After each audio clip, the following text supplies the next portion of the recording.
This initiation ceremony is Srila Prabhupada's gift to us. In the Vaishnava ancient traditions, initiations weren't such a grand affair as we have now. This ceremony is something Srila Prabhupada gave us, and we can see that the ceremony especially makes a big impression. It's a public declaration of one's vows, one's intent. Whereas in the Vaishnava tradition, even in the Gaudiya Vaishnava tradition, initiation was like a private affair between the guru and disciple, and there were no vows made. It was just a personal acknowledgement. I'm okay, thanks. There were no commitment for chanting a certain amount of rounds. Everything was just done quietly in private between the guru and the disciple. But you see Prabhupada understanding how to spread Krishna consciousness throughout the world, made this public event. So it makes such a deep impression upon the participants and the onlookers.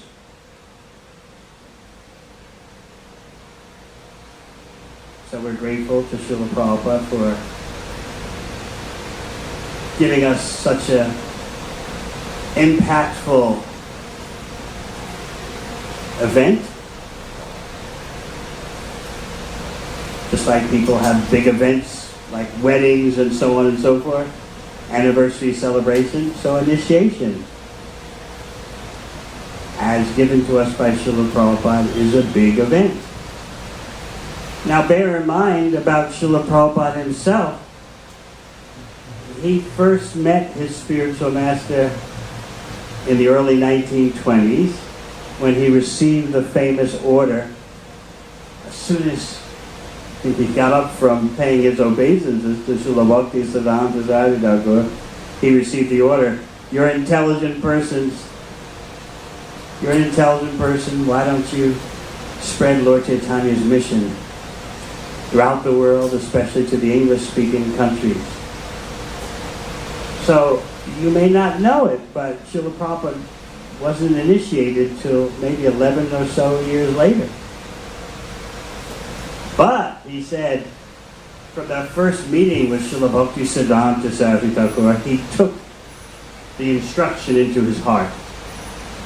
And that's the real initiation. The ceremony, as I often point out in every initiation ceremony, almost every, that real initiation in the heart may take place before the ceremony, it may take place during the ceremony, it may take place after the ceremony, or it may not take place at all. So let us reflect on the formal enrollment of these devotees who are taking first initiation. Let's reflect upon their formal enrollment in the Bhakti Academy. Certainly, whatever service they did before initiation is to their credit. But there's no doubt that when you make a public commitment, you're taken more seriously. That's why people have marriage vows. They're supposed to take each other seriously because they made a formal public commitment. So similarly, these devotees are now enrolling officially. And that means they do get more credit. They've stated a commitment. They've declared their vows. You can just think about their opportunities for becoming Krishna conscious. Think about a Krura, for example, on his way to Vrindavan. He was dispatched by Kamsa the day before.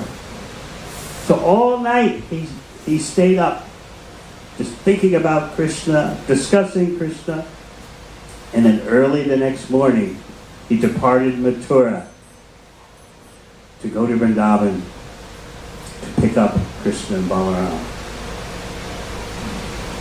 This would be a very eventful day in Vrindavan. That same day, in the morning, because Akrura wouldn't arrive until the evening. That same day, in the morning, Narada Muni had met with Krishna and told Krishna, you're going to be going to Mathura, and you're going to kill this demon and that demon. Krishna was glad to hear that he would be finishing off Kamsa. So at the same morning, though, Kamsa made another last try. He had sent the Keshi demon to Vrindavan. And of course, you know what happened to the Keshi demon. Kamsa sending Keshi to Vrindavan was Kamsa sending Keshi to his death. So that was the morning. Narada Muni meeting with Krishna in Vrindavan. The Keshi demon being dispatched. And Akrura starting his journey from Mathura. But the events of that day didn't end there. Right before Akrura arrived in the afternoon, the last demon, Vyomasura, was terminated by Krishna. And so then Akrura arrives. Akrura arrives in the evening. And on his way, what is Akrura thinking? How is it that a sinful person like me gets a chance to see the lotus feet of Krishna and Balaram?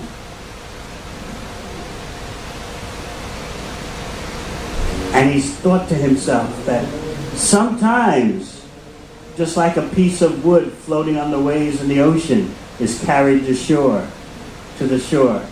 Similarly, sometimes a conditioned soul carried away by the river of time. You can just feel yourself bobbing and up and down in the river of time. Sometimes a conditioned soul caught in the river of time reaches the shore, reaches shelter at Krishna's lotus feet. So Akrura was thinking, here I am about to see the lotus feet of Krishna. What great demigods like Brahma and Shiva and others all aspire for. I'm going to get that opportunity. But what about my motives? I have been dispatched by Kamsa. Externally, this looks very bad for my Krishna consciousness and for my chances of seeing Krishna.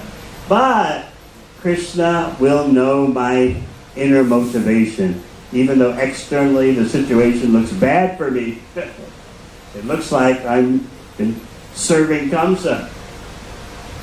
Actually, many of the Yadus who didn't flee Mathura because of persecution by Kamsa, many of them stayed and pretended to be friends with Kamsa. Why? Because they wanted a ringside front row seat to see when Krishna would terminate Kamsa. So they pretended to be Kamsa's allies and friends. Yes, yes. Whatever you say. We know you're going to be dead soon. Whatever you say. So this is Akrura's beginning, so to speak. Just like initiation is a beginning. A formal beginning. Akrura, he's an eternal associate of the Lord. He's in Dasya Prem. He's in servitude, love of Krishna. Yet he's showing us how to begin. In this case, how to begin the darshan of Krishna in Vrindavan. So we can also think about our beginning in bhakti. Everyone remembers when they first became serious in Bhakti Yoga. When you finally took the step. So we can meditate on Akrura's vision of anticipation. But then there's also another meditation that this initiation ceremony brings to my mind. It's Sudama Vipra, Sudama Brahmana, after he met Krishna in Dwarka and he left.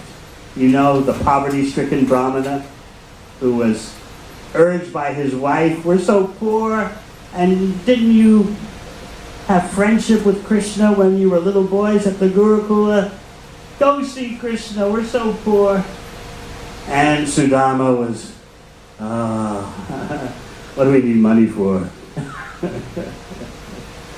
I don't want to ask the Supreme Personality of Godhead for anything. But anyway, my wife is asking me, and I'll just take her request as an opportunity to see Krishna, that's all. So you know what happened when he arrived in Dwarka. You know how Krishna treated him. So Sudama spent the night in the palace of Krishna. He was in Vaikuntha. And then the next morning he left. Krishna even walked into the front gate. Sign of respect. And so Sudama Vipra is returning home. But what happened? Evidently he didn't get anything. But what was he thinking as he walked home? Oh, how merciful is my Lord.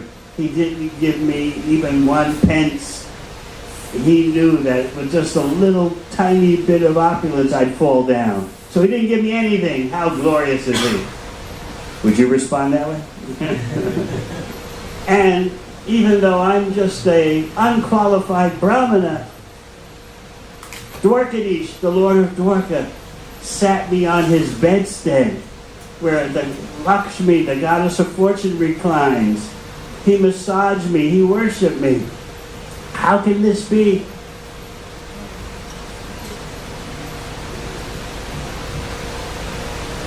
So he met Krishna in Dwarka, and then he's returning home. And he's thinking, I didn't get anything, and that's the greatest thing that I got. Nothing. When he got home, though, as he neared home, as you know, he was in for a big shock. He saw palaces more opulent than what Indra has, in the place where his ramshackle hut was, or shack. And there were palaces that rivaled the King of Heaven. So what was Sudama's first reaction? Whose place is this? Who lives here? He never thought, this is mine. He was not meditating at all upon opulence. He was meditating on seeing Krishna in Dwarka and how Krishna had treated him so extraordinarily. He was not thinking of prosperity religion.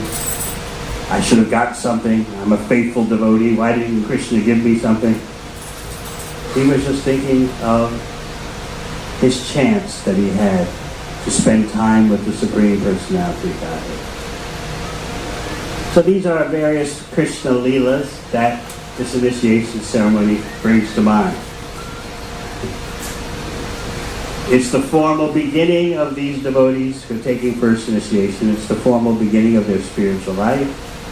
And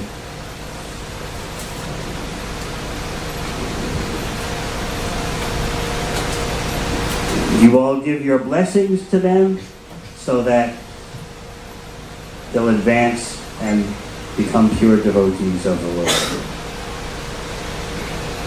All right.